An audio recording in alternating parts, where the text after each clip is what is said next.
अस्सलाम वालेकुम, welcome back to my YouTube channel. कैसे हैं आप सब? उम्मीद करती हूँ आप सब खैरियत से होंगे। तो आज हम अपना व्लॉग शुरू करते हैं।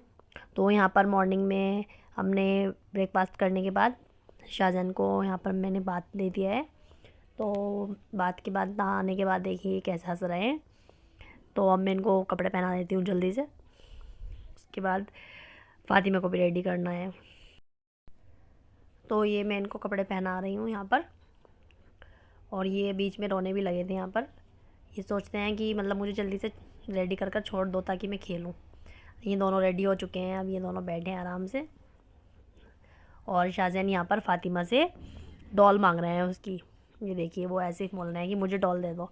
फ़ातिमा अपनी डॉल नहीं देती बाकी को फिर भी और कुछ दे देती है, लेकिन डॉल नहीं देती जल्दी से वो। तो उसे बोल रहे हैं मुझे डॉल दे दो। तो फ़ातिमा कह रही थी नहीं डॉल नहीं लो आप, आओ टेडी ले लो।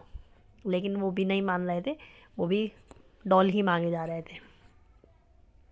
देखिए कैसे देख रहे हैं दोनों बातें कर रहे हैं आपस में। और उसके बाद वो उठा कर लाते हैं दूसरा कुछ। तो वो कहती है कि ये भी मुझे दे दो। दोनों आपस में ऐसे ही नोक झोंक करते रहते हैं, लड़ते रहते हैं, खेलते रहते हैं। ऐसे ही इनका पूरा दिन निकल जाता है दोनों का। तो मैं यहाँ पर अब थोड़ा सा क्लीनिंग करने के बाद मैं यहाँ पर झाड़ू वगैरह लगा देती हूँ, क्योंकि अभी मैंने झाड़ू नहीं लगाई है। तो थोड़ा सा क्लीन कर देती हूँ, उसके बाद झाड़ू लगाऊंगी। और यहाँ पर शाहजहान मेरे पास खड़े हुए देखिए, उनको मौका मिल जाता है सामान छेड़ने का। ये दोनों सोचते हैं कि बस हम ही कर लेते हैं सब कुछ। ये देखिए यहाँ पर क्या कर रहे हैं खड़े हुए। और फ़ातिमा भी यहीं पर बैठी है इधर साइड में, वो भी ऐसे ही कुछ ना कुछ छेड़ रही है बस। अब तो कुछ ना कुछ मतलब मैं काम करती हूँ तो कर ही लेती हूँ, शाहजहान खेल लेते हैं। वरना जब छोटे थे तो मुझे बहुत ज़्यादा प्रॉब्लम होती थी, मतलब बहुत ज़्यादा। कोई मेरा काम अगर थोड़ी सी देर का है ना, उसमें कई घंटे लग जाते थे। बहुत ज़्यादा रोते थे, बहुत ज़्यादा। मतलब बर्तन भी ऐसे होता था कि पूरे दिन पड़े रहते थे। पूरे दिन के बर्तन में रात में धोती थी। कई बार ऐसा हुआ 9-10 बजे भी धोए हैं मैंने, क्योंकि बीच में हो ही नहीं पाता था। ये तो बहुत कम सोते थे। और रोता मतलब रोना इतना ज़्यादा था, बहुत ज़्यादा। बहुत परेशान हो जाती थी बस। अब थोड़ा बड़े हो गए हैं, मतलब बहुत ज़्यादा परेशानी उठाई है मैंने। खाना भी पता नहीं, मैं दोपहर का खाना मगरिब के टाइम खाती थी, मतलब शाम में 6 बजे 5 बजे। खाने का मेरा कोई टाइम नहीं था।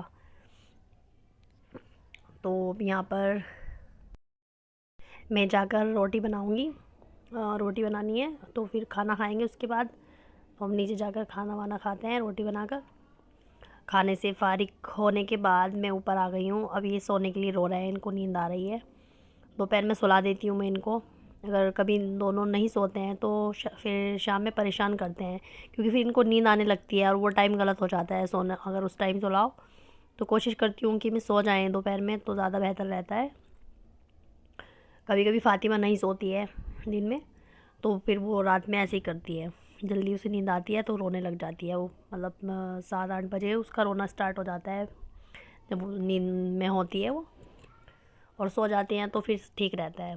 और फिर अगर शाम में ऐसे टाइम सुलाओ तो उससे ये होता है कि रात में फिर वो सोती नहीं है, बहुत ज़्यादा लेट हो जाता है। तो ये दोनों दिन में सोने के लिए लेट गए हैं, यहाँ पर दोनों सो जाएंगे।